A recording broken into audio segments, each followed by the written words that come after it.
The Denver Broncos have been making some noise this offseason and ultimately set themselves up for a very successful 2025 season. Now, when Sean Payton took over this team, it wasn't necessarily the same roster that it is now, and it has been a complete overhaul since he took over. Remember the Nathaniel Hackett era? Yeah, I do too. It was an absolute disaster. In Sean Payton's first year in 2023, this team still went 8-9, really struggled on offense. Russell Wilson was not the answer at the quarterback position. He was gone the year after. They only averaged 21 points. The defense, on the other hand, was nowhere near where we saw last season. They allowed 24.3 points per game. And this was the same team that lost 70-20 to the Miami Dolphins. Now, towards the end of the season, they started to show some signs of life, potentially leading into some positive news into 2024. And that's exactly what happened. This team then the next season had some cap space, made some trades, and had some big draft picks to ultimately set themselves up for a successful 2024 season that we all saw last year, and it resulted in a playoff berth. It started with Jerry Jeudy being traded in the offseason to the Cleveland Browns. Then in the draft, they went and go and get their franchise quarterback in Bo Nix from Oregon with the 12th pick. Ultimately, they made a few other smaller moves to this roster that weren't necessarily notable at the time, but ultimately helped this team turn themselves into a contender. They wound up staying put with their receivers and Marvin Mims Jr. and Courtland Sutton that both really panned out and were significant contributors to a team that ultimately was very productive on offense that season. We all saw that last season, the Denver Broncos were led by Bo Nix. Bo Nix is a rookie that a lot of people weren't necessarily sold on coming out of college, but Nix was a veteran quarterback that had been in college football for quite some time and absolutely balled out in the NFL. He had 3,775 passing yards and 29 touchdowns. He also set a franchise rookie mark for touchdown passes while earning multiple Rookie of the Week honors. He also had Courtland Sutton lead to a resurgent season, 1,081 receiving yards, while Marvin Mims turned into a nice gadget player where he had a lot of receiving production towards the end of the season and led the NFL with 15.7 yards per punt return on average. The offensive line was another bright spot for this team. Quinn Miners and Garrett Bowles were two notable players that significantly saw their production go up even more and were some of the top graded linemen according to PFF. Now, it wasn't all sunshine and rainbows for this Denver Broncos offense last year. You had Javonte Williams and Jaleel McLaughlin and Audric Estime in the backfield that really, really struggled last season. Ultimately, they had a pass-heavy offense where a running game was not necessarily very existent, but still, the Broncos wound up scoring 25 points per game last year, a 4-point jump from the year prior. But we haven't even talked about the defense yet, and this is where this team completely dominated last season. They had Pat Surtain, who was an absolute monster last year. First team All-Pro, had a career high 4 interceptions last season. Zach Allen broke out on the scene last year with 8.5 sacks, one of the most underrated players in the league, earned himself All-Pro honors. And then you had Nick Bonito come out of nowhere with 12.5 sacks, making a ton of noise off the edge as well. Pat Surtain was the key leader of this defense, and they had quarterbacks and safeties that significantly contributed as well. They did have some holes, though, at the linebacker position, and we will talk about that in a second as something they can improve on. But this Denver Broncos defense was incredibly good as they finished the year ranked in the top tier in points allowed, third, yards, fourth, and then in turnover margin, they had a +3, which was incredibly good. This wound up at a 10-7 record.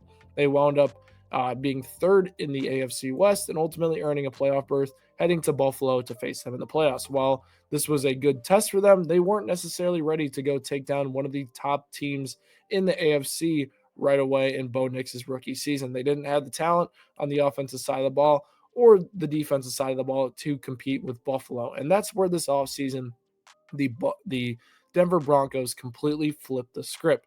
The Broncos went into this offseason knowing what they needed on both sides of the ball and addressed it perfectly. They went out and added 2 San Francisco 49ers, Talanoa Hufanga, and then they also added Dre Greenlaw to this defense to go make this defense even deeper and one of the top defenses in the NFL. Greenlaw brings a very good presence to this team at the linebacker position, where he is very good against the run and can also cover as well. The downside of it is he hurt himself and he will be out for a few weeks to start the season, but ultimately will come back in plenty of time to make a significant contribution down the stretch for this team. The second player, Hufanga, has been up and down since tearing his ACL for the 49ers a few years ago. When he, in 2022, was in his peak of his career, he was a very good over-the-top safety, making a ton of plays for this team that ultimately significantly helped this 49ers defense. As far as another addition they made, they went out and got Evan Ingram at the tight end position. Ingram was cut by the Jacksonville Jaguars, and the Broncos had a massive hole at the tight end position that they've been looking to fill for quite some time. Sean Payton now has another weapon in Ingram to use in his offense and deploy, which will ultimately help this team. Now, the draft is where this team really crushed it.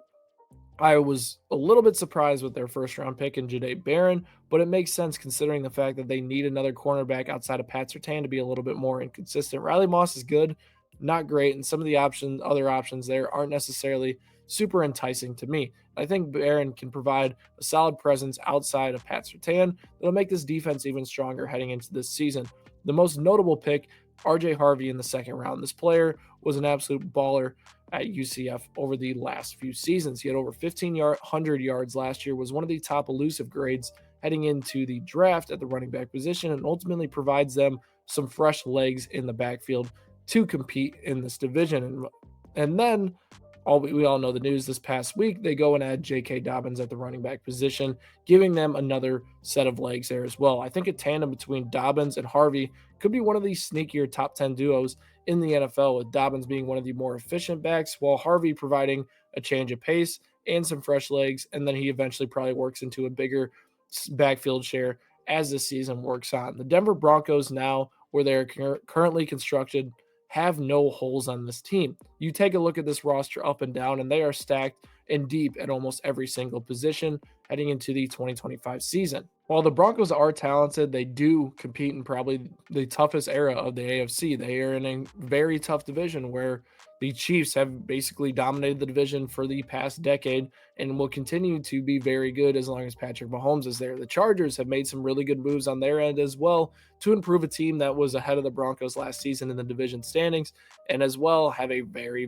good quarterback. And then the Raiders made very good moves, went out and get Geno Smith, Ashton Genty. They added some good defensive pieces as well. I think the Raiders will be better than people think, but the Broncos are the team that stands out to me in that division just because they have made so many moves. Now, they might not beat the Chiefs this year, but they will challenge the Chiefs both times they play each other, and it'll come down to the wire on who wins this division. As far as the AFC goes, if they can get past the Chiefs, they can get past anybody in the AFC. The Ravens do match up very well against the current construction of this Broncos team, as the Broncos probably struggle against the run more than they do against the pass, which helps them bode better against Buffalo and Kansas City. I think, though, that the Denver Broncos can genuinely push these teams, though, and give them a good run for their money in the playoffs, making them a true Super Bowl contender. Outside of the big three of Baltimore, Kansas City, and Buffalo, Denver might just be the fourth best team in the AFC and be a real threat for the Super Bowl this season.